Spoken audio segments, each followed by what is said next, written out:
नमस्कार साथियों, भारत के हर बीमा विक्रेता साथी, युवा साथी, व्यवसायी साथी को बहुत बहुत शुभकामनाएं जो मेरे वीडियो को लगातार पसंद करते हैं और आपके माध्यम से मेरे वीडियो को जन जन तक पहुंचाने का आप कार्य कर रहे हैं। क्योंकि आप में से बहुत सारे साथियों का मानना है कि जब आपके वीडियो को देखते हैं तो आपके अंदर ऊर्जा भर जाती है और आप धमाके के साथ एंटर करते हैं मार्केट में और आप मार्च को महामार्च बनाने में, इस फाइनेंशियल ईयर के इस आखिरी महीने को आप बेहतरीन बनाने के लिए लगातार प्रयासरत हैं। कुछ लाइन्स आपके लिए डेफिनेटली भारत के हर युवा साथी के लिए लाइन्स हैं। गांव गांव शहर शहर जाऊंगा, युवा साथी के, बीमा विक्रेता साथी के आधार को मजबूत बनाऊंगा। मुश्किलें कितनी भी आए सहूंगा।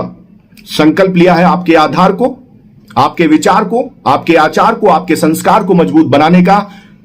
आखिरी दम तक इस संकल्प को मैं निभाऊंगा। मैं आदित्य सिंह राजावत आज के इस वीडियो में आप सभी का हृदय से बहुत बहुत स्वागत करता हूं। पावर ऑफ प्रोस्पेक्टिंग के विषय में भी ये वीडियो है। डेफिनेटली आप इसको उसी से कनेक्ट करेंगे तो आपको समझ में आएगा कि मैं आपको क्या समझाने का प्रयास कर रहा हूं। साथियों, एक बहुत लाचार, हताश, निराश व्यक्ति था और वो व्यक्ति पहुंचता है एक महंत के पास, एक गुरु जी के पास, जो उस शहर के सबसे ज्ञानी पुरुष थे। उनके पास पहुंचता, हाथ जोड़ के कहता है, महाराज मैं बहुत परेशान हूं, मैं बहुत निराश हूं, मैं बहुत हताश हूं। महाराज कहते क्या कारण है पुत्र, बताओ। वो कहता है कि महाराज अलग अलग लोग मुझे अलग अलग तरीके से जलील करते हैं। कोई मुझे बेइज्जत करता है, कोई मुझे कहता है तुम किसी काम के नहीं हो, कोई कहता है ये बात तुमने मुझसे पूछ के क्यों नहीं की। अलग अलग प्रकार से लोग मुझे निराश करते हैं, हताश करते हैं, जलील करते हैं। मुझे समझ में नहीं आता कि मैं किसकी बात सुनूं, घर वालों की सुनूं या बाहर वालों की सुनूं। मुझे कुछ ऐसा उपाय बताइए जिससे मैं इस परेशानी से, अपने आप को इस निराशा से आशा की ओर बदल सकूं और मैं अपने आप को सकारात्मक करके अपने काम को सुचारू रूप से कर सकूं। तो गुरुजी ने कहा कोई बात नहीं, परेशान होने की जरूरत नहीं, ये सब उपाय मैं बताऊंगा, लेकिन पहले एक छोटा सा काम करके आओ। मैं तुम्हें ये पत्थर देता हूं। उन्होंने एक पत्थर उठाया, बहुत चमकीला और चमकदार पत्थर था, उठा के उसके हाथ में रखा। बोला ये पत्थर जो मैं दे रहा हूं, इस पत्थर को मार्केट में लेके आपको जाना है, इसकी सिर्फ कीमत लगवाना है, बेचना नहीं है।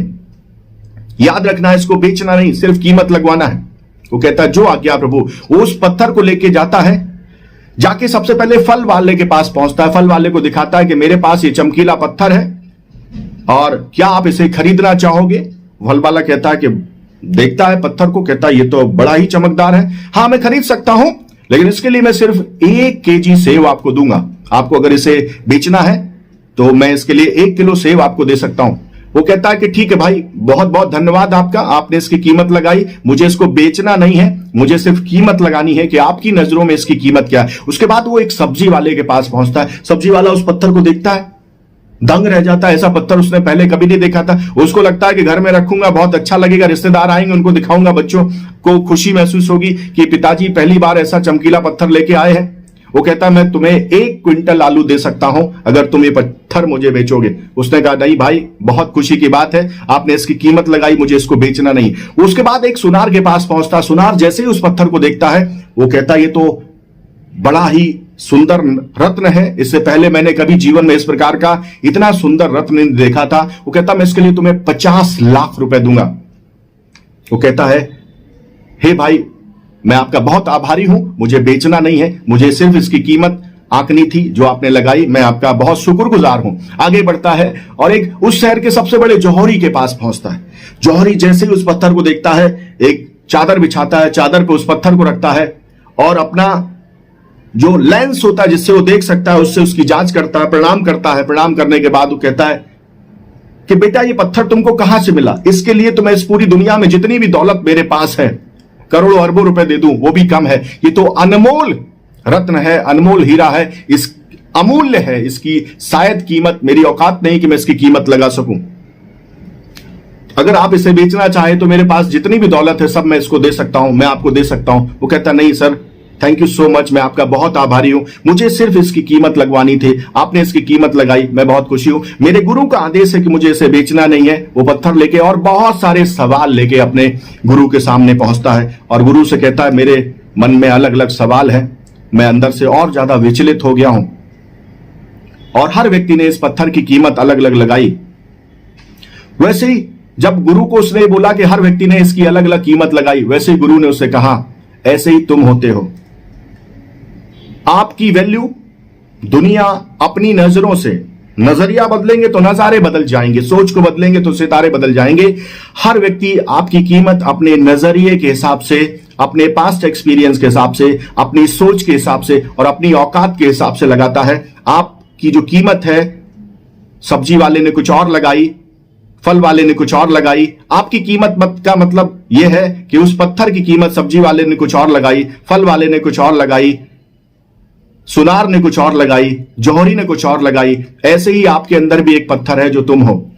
वो जो चमकीला पत्थर है, जो अनमोल पत्थर है, वो आप हो। और आपकी कीमत आपके घर वाले, आपके समाज के लोग, आपके अपने लोग, आपके ऑफिस के लोग, वो अलग अलग कीमत लगाते हैं अपने नजरिए के हिसाब से, अपने दृष्टिकोण के हिसाब से लगाते हैं। लेकिन आप अमूल्य हो, आप अनमोल हो। आप अपनी कीमत कैसे लगाते हो, अपने आप को, अपनी वैल्यू को कैसे समझते हो, अपनी कीमत को कैसे समझते हो, यह आपके ऊपर डिपेंड करता है। तो साथियों, इस कहानी से पहली सीख मैं जो आपको देना चाहता हूं कि never ever underestimate yourself. You are unique, you are the best, you are the champion. मैं हमेशा लोगों से कहता हूं, you are the best, you are the champion, you are unique. इस पूरी दुनिया में ईश्वर की अकेले आप अपने आप में एक ऐसी कृति है जिसकी कीमत कोई नहीं लगा सकता।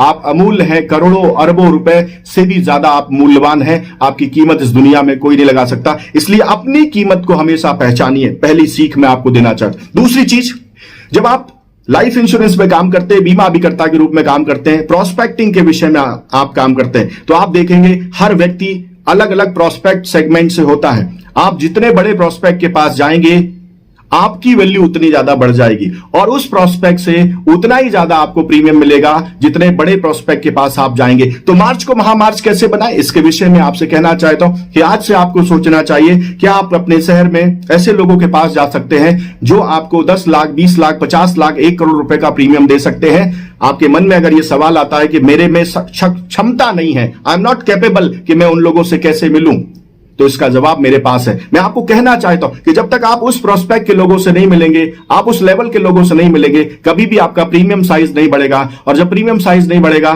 तो आपका वॉल्यूम नहीं बढ़ेगा और आप बड़े अभिकर्ता, एमडीआरटी, सीओटी, टीओटी वाले अभिकर्ता बनेंगे तो, लेकिन छोटे छोटे प्रीमियम से बनेंगे। जबकि आपके शहर में, आपके समाज में, आपके राष्ट्र में और इस पूरी दुनिया में इस कोरोना के बाद डिजिटलाइजेशन के माध्यम से आप किसी को भी कहीं से भी कनेक्ट कर सकते हैं। मैं आपको एक सीख देना चाहता हूं कि आज से आपको संकल्प लेना चाहिए, क्या इस मार्च को महामार्च बनाने में मैं बड़े प्रीमियम्स में बड़े लोगों से मिलने की क्षमता अपने अंदर डेवलप करूं, जिससे मेरा ये आने वाला फाइनेंशियल ईयर अप्रैल से लेके नेक्स्ट मार्च तक बहुत ही शानदार हो सके और बड़ा हो सके। अगर आपको लगता है कि हां, yes, I want my premium to be big premium मेरा होना चाहिए, और आपको लगता है उसमें आपको तकलीफ आ रही है, सो मेरा व्हाट्सएप नंबर आपके पास है, मेरा डायरेक्ट नंबर आपके पास है। एक बार फिर से नोट करिए, 8469609361, 8469609361। इस पे आप कनेक्ट करें। मैं आपको सिखाऊंगा कि बड़े प्रीमियम्स को आपको कैसे पाना है, कैसे उन लोगों से मिलना है और कैसे अपनी कीमत को बड़ा करना है, कैसे अपनी औकात को बढ़ाना है, कैसे अपनी कीमत को बड़ा करना है। और उस बड़ी कीमत के साथ